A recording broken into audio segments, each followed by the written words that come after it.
There are over 8 billion people in the world. According to the UN, 300 million of them are international migrants. If you look at the countries where they come from, we see India has the world's largest diaspora with 18.5 million emigrants. I was part of this statistic as a Portuguese living abroad until last year. If we group these migrants by the countries that received them, we get this picture. I was living in the Netherlands, so I was part of this group. The country with the most immigrants is the US, with over 50 million immigrants. In part, that's because the US also has one of the largest populations in the world. We should adjust the numbers to the population. I'm going to rank every country by the number of migrants relative to the population to understand the impacts of migration. I'll start with emigration, with an E, to see the countries where less than 2% of the population left, and go up all the way to the extreme cases where more than 20% of the people have immigrated.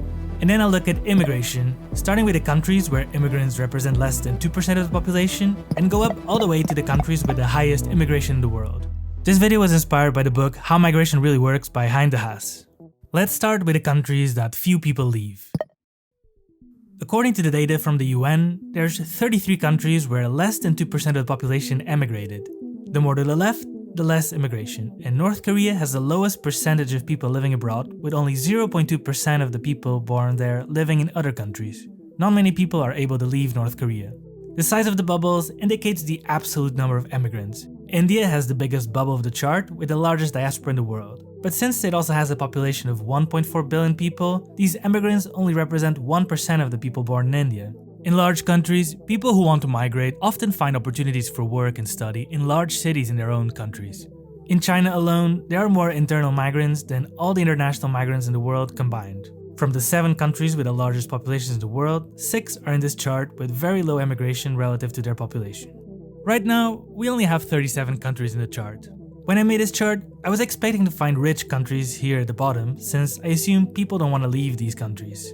And if we add colors based on the income level of each country according to World Bank, we do see a few high-income countries. But we mostly see countries with a much lower income. Poor countries usually don't have a lot of emigration, and I'll talk about it in the next year as we raise the limit to 10% of the population living abroad.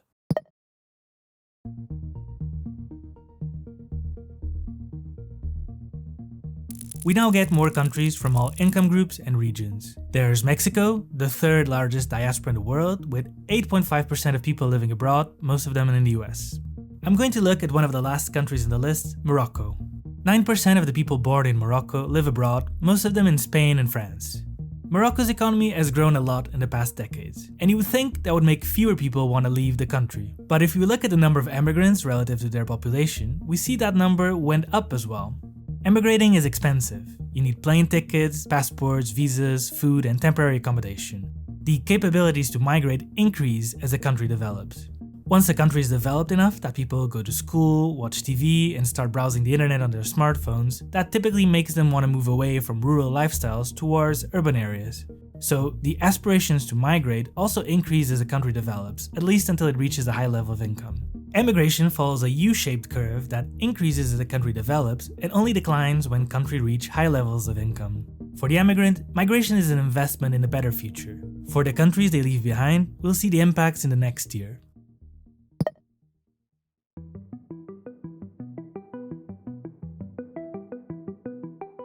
When we raise the emigration limit to 20%, we get 42 more countries from all over the world and of all income groups.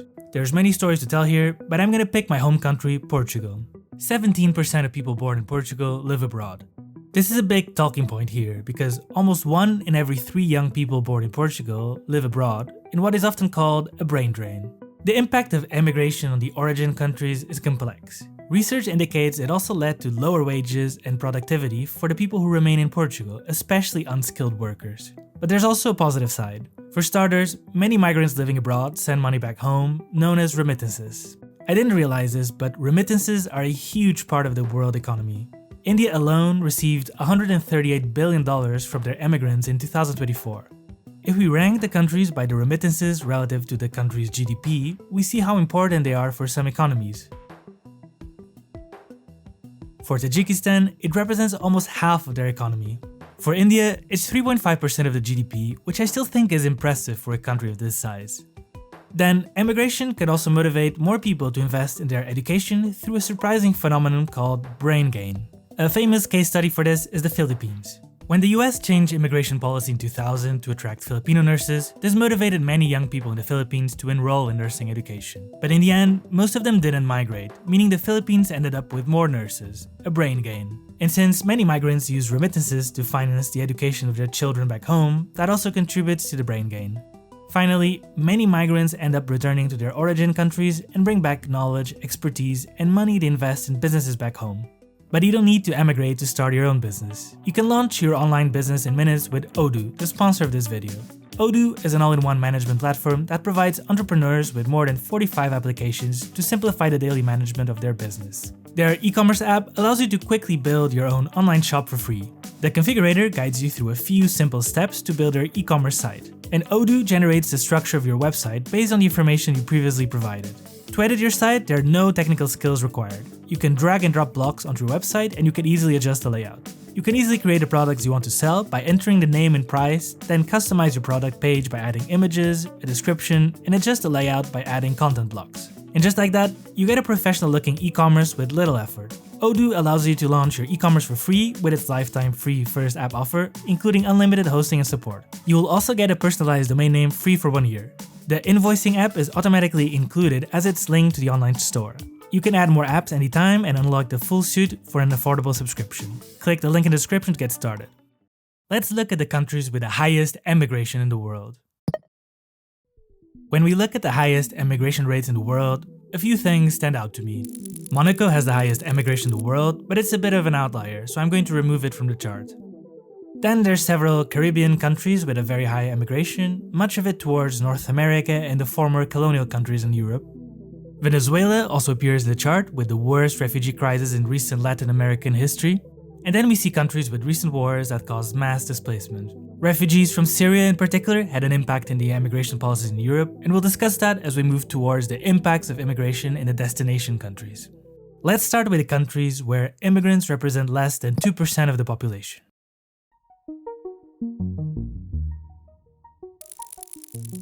At the bottom, we have Cuba, where only 0.02% of the population are immigrants. Remember, the size of the bubbles shows the absolute number of migrants. The biggest bubble so far is India's, with almost 5 million immigrants living there, mostly coming from neighboring countries. But since it's also the country with the largest population in the world, that's less than 0.5% of the total population.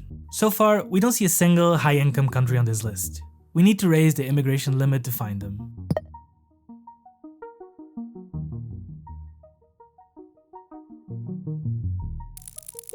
We now get our first high-income countries. The two wealthiest countries in the list are South Korea and Japan, with around 3 to 4% of their population coming from a migrant background.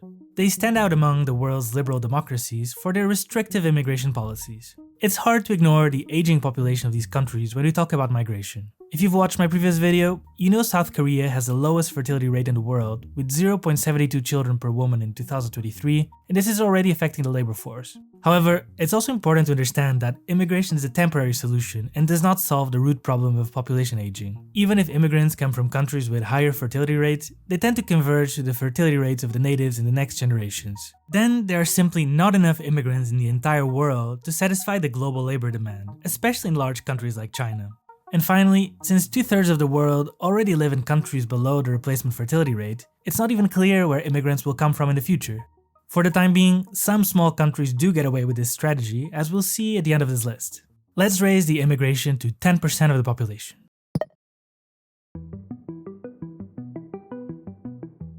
We now get countries from different regions and income levels.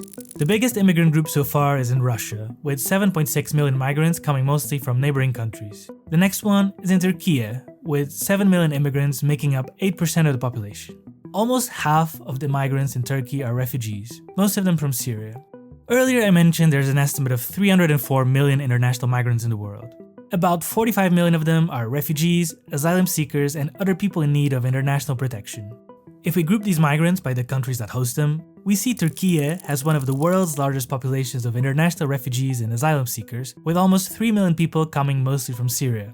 The majority of refugees seek asylum in the countries neighboring the conflict. If we adjust these numbers to the population, we see Lebanon, which is next to Syria, has the highest number of refugees relative to the population, with a total of 12.5% of their population being refugees.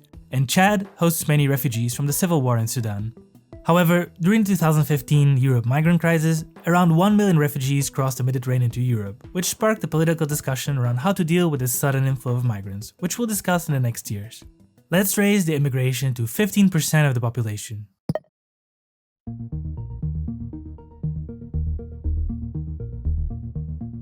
We start to get mostly high-income countries.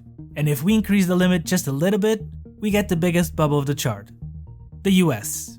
The US has an estimate of 52 million immigrants, about 15% of their population. The US has a long history of immigration. In the 19th century, millions of migrants came mostly from Europe, and in the 20th century, they started to come mostly from Latin America and Asia. From the 52 million migrants currently in the US, an estimate of 14 million are undocumented immigrants. This is considerably higher than the estimates for the European Union.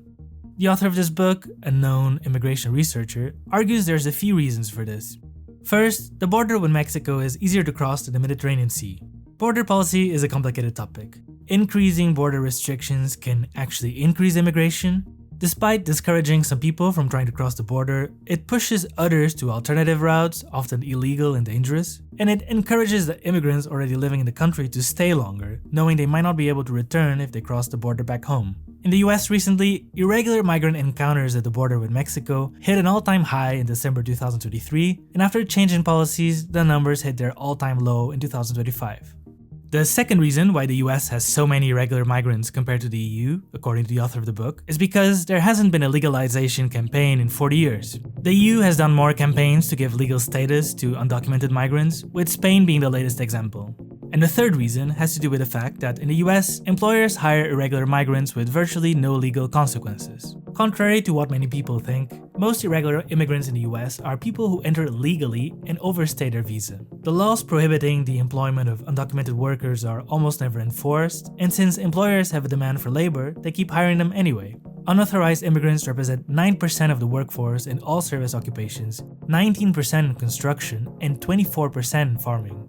Some argue there's not enough legal pathways to migration. If you look at someone that doesn't have a college degree and would like to have access to the American labor market, there are really very few legal ways of doing that. I interviewed Santiago Pérez, who has done research on immigrant assimilation. It's not that these people are choosing to come as unauthorized immigrants because they don't want to fill a couple of forms. It's just that they don't have the legal route to do it. Yet, the US is seen by many as a case of success in the integration of immigrants. There is no doubt that if one has to identify one country, the United States stand out in a massive way. I also interviewed Professor Giovanni Peri, who researched the impact of migration on the US economy. The US in total number has absorbed by far the largest number of immigrants than any other country. It has absorbed a variety of immigrants in terms of country of origin and skills. And third, it has absorbed these immigrants in an efficient, effective economic way. So much so that they have quickly, these immigrants, converged to the level of employment and earnings of Americans, of average Americans, which has not happened to this scale in any other country. Some people think that immigrants steal jobs and lower the wages of the natives. There's a couple reasons why data doesn't really back this up. First, immigrants are also consumers, which makes the economy grow, and typically, instead of replacing native workers, they complement them by doing different jobs. Think of a construction company. The immigrants come in and typically take the job that don't requires a lot of language interaction, but they are manual. As natives experience this in the company, they tend to move, upgrade into jobs which have a little bit more of a supervisory role. It doesn't mean fewer jobs, it means different jobs that they do, and together this increases the productivity of the economy. Some people also believe that immigrants contribute to higher crime rates. A big misconception in the US setting that's really not true in the data. As of 2020, US immigrants were 60% less likely to be incarcerated than US natives. Because migrating requires a significant investment and risk, there's a positive selection effect, meaning the people who migrate are often the most motivated and work-driven. Generally, first-generation immigrants tend to show lower crime rates than natives. For the second generation of immigrants, it can be a different story, as we'll see in Europe as we move to the next tier.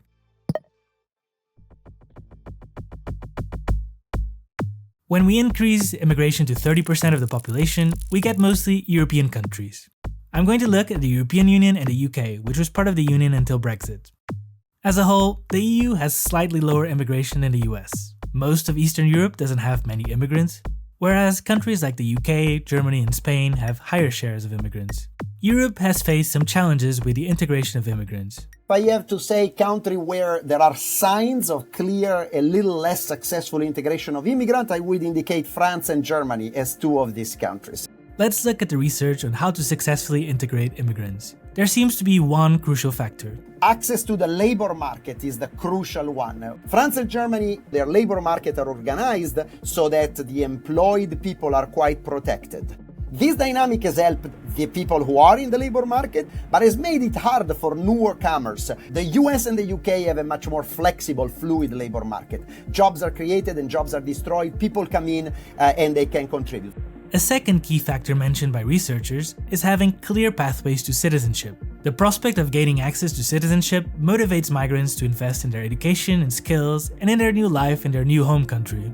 A third key factor is integration of the second generation of immigrants. Children of immigrants usually learn the language and integrate. The question is which part of society they integrate. And there are three typical trajectories. The first one is the direct integration into the middle class, common for children of skilled migrants.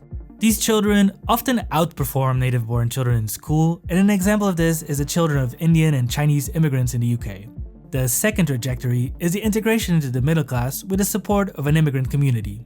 Typically children of lower-skilled migrants, they rely on support from their immigrant community to work their way up through education and work. These networks of other immigrants become very important for the correct assimilation and integration. The third trajectory is where things go wrong. It's called downwards assimilation. It's when migrant children fail to join the middle class due to a combination of weak community structures, unemployment, poverty, discrimination, and segregation. France and Germany, they have had problem in integrating the second generation of immigrants. So Turkish and Italians in Germany who are second generation are still very disadvantaged in many respects. Maghrebins, North Africans in France, even the second generation, still disadvantaged, lower employment rate, higher rate of exclusion from the labor market.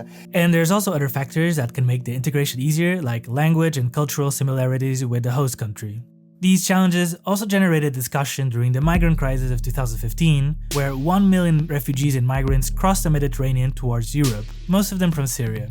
This sudden flow of migrants was a challenge, and the EU was criticized for a lack of coordination between its members. Refugee migrants tend to face more difficulties in integrating the labor market than economic migrants, making their social integration more challenging. They're coming traumatized, they're fleeing conflict, etc. So, it would be weird to expect that these people will immediately do great in the labor market. But, given that this is happening, should developed countries have a responsibility in helping ease this transition? Probably the answer is to some degree yes, but that probably needs to be a bit more in a way that is a bit more egalitarian, and then putting in place the policies that will then help these people eventually succeed. If we look at the data from 2015 of the number of refugees from Syria relative to the population of each EU country, we see big differences between the members of the EU. Germany had the biggest bubble, receiving the highest number of Syrian refugees. On the right, Sweden had the largest number relative to their population, representing about 1% of their population at the time. This impacted the political sentiment in Sweden, with the government now explicitly wanting to shift from asylum immigration to labor immigration.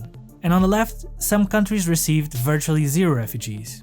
There is lack of coordination on, kind of who goes where, how refugee flows are split across countries. Despite these challenges, there are also successful cases in Europe. One is Spain. Spain from 2000 to 2020 has been the country which has absorbed in percentage more immigrants, successfully as well. And I also would say that often the narrative that develops is more negative than the actual case. I mean, France and Germany have a lot of successful integration, but sometimes the prevailing narrative is that of pointing out the problematic cases. And now let's look at the countries with the highest immigration in the world.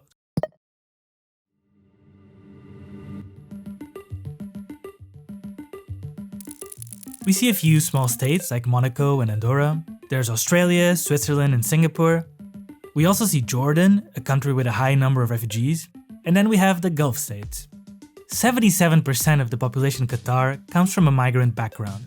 For every Qatari citizen, there's more than 3 immigrants, and they represent the vast majority of the workforce. The Gulf countries contrast with Europe and the US with a policy of non-integration of migrants. The 6 Gulf countries either adopt or have adopted in the past the controversial kafala system. Under this system, foreign workers depend on the local sponsor, usually the employer. The sponsor holds the worker's passport and other documents, controlling their ability to leave the territory, and in some cases their ability to change jobs. This practice has been criticized by human rights organizations for making workers vulnerable to exploitation, and there have been several reports of abuse towards female domestic workers. After pressure, some of these countries made reforms to their systems. Immigration in the Gulf countries is far from perfect. What surprised me was that the writer of the book that inspired this video argues these negative experiences are not representative of the overall experience of migrant workers, and that immigrating is generally a good investment for these people. An idea that Professor Giovanni also mentioned. Of course, there are some cases of protecting some groups, but the idea that we need to always argue about migration because it's a civil rights issue, these people are vulnerable, I think doesn't connect with people and is incorrect. To a first order, immigrants are people who come for economic opportunity, who are resilient, who are a big economic potential, and I think that's what we should be talking about and focusing. Immigration is a controversial topic. Problems with the integration of immigrants are real, and I think it shouldn't be a taboo to talk about them. But I also think they're a reflection of the policies we choose. If we assume that migrants don't integrate and choose policies that marginalize them, it can become a self-fulfilling prophecy. If instead we choose policies that give them the tools to integrate, they will be more likely to succeed. That's my take. I hope I did justice to the story of your country. If you want to see the data in more detail, I made a spreadsheet where you can compare your country with the rest of the world, and I put the link in the description. That's the video for today. Thank you for watching. If you like stories told with data, consider subscribing to the channel. And if you want to support my work, you can consider also checking out the sponsor of this video.